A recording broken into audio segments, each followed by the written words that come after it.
ଆଦି ଛାତିରେ ଆଜି ଗୋଲାପର କଣ୍ଠାରେ ରକ୍ତାକ୍ତ ହୋଇଯିବ। ଆଉ ଆଜି ମୁକ୍ତି ପାଇଁ ଆଦି ଯାହା ସବୁ କରିବ ଇଚ୍ଛା ନଥିଲେ ବି ମୁକ୍ତି ପାଇଁ ସେସବୁ କରିବ ଯାହା ତାର ଇଚ୍ଛା ନଥିବ। ଆଉ ପରିସ୍ଥିତିରେ ପଡ଼ି ଆଦି ଶେଷରେ ଏତେ ତଳକୁ ଖସିବ, ନିଜ ନଜରରେ ନିଜ ଦୃଷ୍ଟିରେ ସେ ନିଜକୁ ଛୋଟ କରିଦେବ।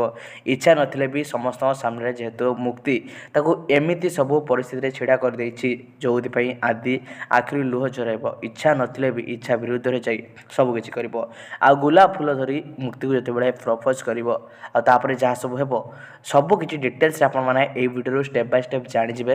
ଭିଡ଼ିଓକୁ ତାପରେ ଶେଷ ପର୍ଯ୍ୟନ୍ତ ଦେଖିବାକୁ ଚେଷ୍ଟା କରିବେ, ଯେଉଁମାନେ ପ୍ରକୃତରେ ଆଦି ମୁକ୍ତିଙ୍କର ଯୋଡ଼ିକୁ ଏହି ଧାରାବାହିକକୁ ମୋ ସିନ୍ଦୁର ଅଧିକା ଧାରାବାହିକକୁ ପସନ୍ଦ କରୁଛନ୍ତି, ପ୍ରତ୍ୟେକ ଦିନ ଏହି ଧାରାବାହିକକୁ ଦେଖୁଛନ୍ତି, ନିଶ୍ଚୟ ଭିଡ଼ିଓକୁ ଲାଇକ୍ କରିବେ ଏବଂ କମେଣ୍ଟ କରି ଜଣାଇବେ ଯେ ଆପଣଙ୍କୁ ଏହି ଧାରାବାହିକଟି କେତେ ମାତ୍ରାରେ ପସନ୍ଦ ଆସେ।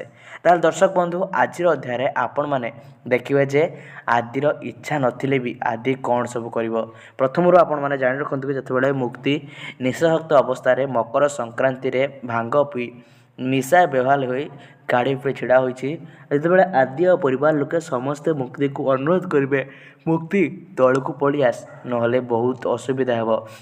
ଉପରକୁ ପଡ଼ିଯିବୁ, ହେଲେ ମୁକ୍ତି ଜିଗୋର ହୋଇଯିବ ଆଉ କହିବ ମୁଁ କ'ଣ ଭଲ ନୁହେଁ, ଆଦି କ'ଣ ମୋତେ ଭଲ ପାଉନାହାନ୍ତି, ଆମ ଯୋଡ଼ି କ'ଣ ସବୁଠୁ ବେଷ୍ଟ ଯୋଡ଼ି ନୁହେଁ। ଆଦି ତମେ ଏଇଟାକୁ ଆକ୍ସେପ୍ଟ କରିବା ଦରକାର। ତମେ ଯଦି ହଁ କହିବ ଯେ ଆମ ଯୋଡ଼ି ହିଁ ବେଷ୍ଟ ଯୋଡ଼ି, ତାହେଲେ ହିଁ ମୁଁ ଏହାଠୁ ତଳକୁ ଯିବି। ଆଉ ତମେ ସମସ୍ତଙ୍କ ସାମ୍ନାରେ ମୋତେ ପ୍ରପୋଜ କରିବାକୁ ପଡ଼ିବ, ତମେ ମୋତେ ମୋ ଅଧିକାର ଦେବାକୁ ପଡ଼ିବ। ଆଉ ଆଦି ବହୁତ ମନା କରିବା ପରେ ବି ଶେଷରେ ବାଧ୍ୟ ହୋଇ ଆଦି ମୁକ୍ତି କଥାରେ ରାଜି ହେବ ଆଉ ତାକୁ ପ୍ରତିଶ୍ରୁତି ଦେବ। ଆଉ ତାପରେ କ'ଣ କରିବ ନା ଆଦି ଗୋଲାପ ଧରି ମୁକ୍ତିକୁ ସମସ୍ତଙ୍କ ସାମ୍ନାରେ ମକର ସଂକ୍ରାନ୍ତି ମହାସପ୍ତାହରେ ଆପଣମାନେ ଦେଖିବେ କି ମୁକ୍ତିକୁ ଆଦି ପ୍ରପୋଜ ମାରିବ, ମୁକ୍ତିକୁ ଭଲ ପାଉଛି ବୋଲି ସମସ୍ତଙ୍କ ସାମ୍ନାରେ କହିବ।